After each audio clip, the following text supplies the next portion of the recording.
L'homme ne vivra pas de pain seulement, mais de toute parole qui sort de la bouche de Dieu. Voici votre moment de méditation quotidienne.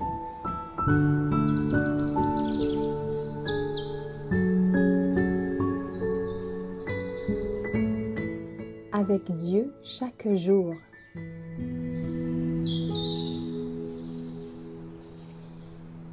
L'effusion du Saint-Esprit, le 25 février.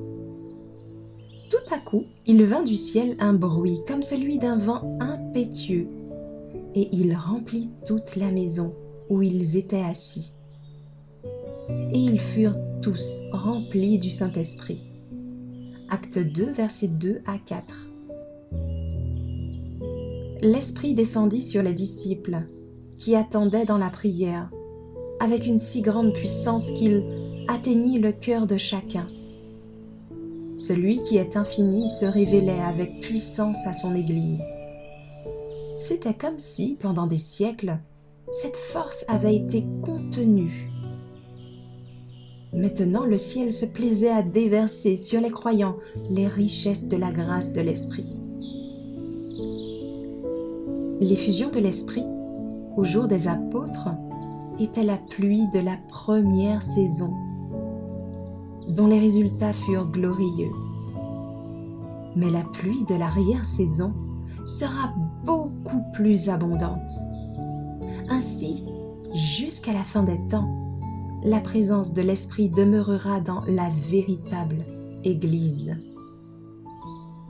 Mais vers la fin de la moisson du monde, une effusion spéciale des grâces divines est promise à l'Église pour la préparer en vue de l'avènement du Fils de l'homme. Cette effusion de l'Esprit est comparée à la pluie de l'arrière-saison.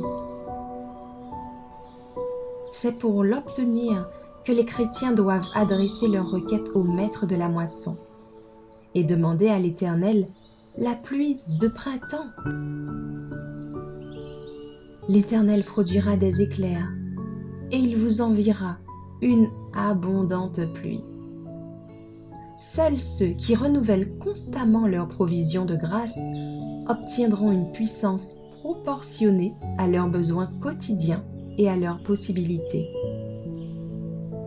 Au lieu d'espérer en des temps futurs qui, par un don particulier de l'Esprit, leur accorderaient un pouvoir merveilleux pour gagner des âmes, qu'ils s'abandonnent chaque jour au Seigneur qui en fera des vases destinés à son service. Ils profiteront jour après jour des occasions qui se présentent pour servir Dieu. Jour après jour, ils témoigneront pour le Maître, où qu'ils se trouvent, soit dans l'humble cercle de leur foyer, soit publiquement.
Merci d'avoir écouté cette présentation.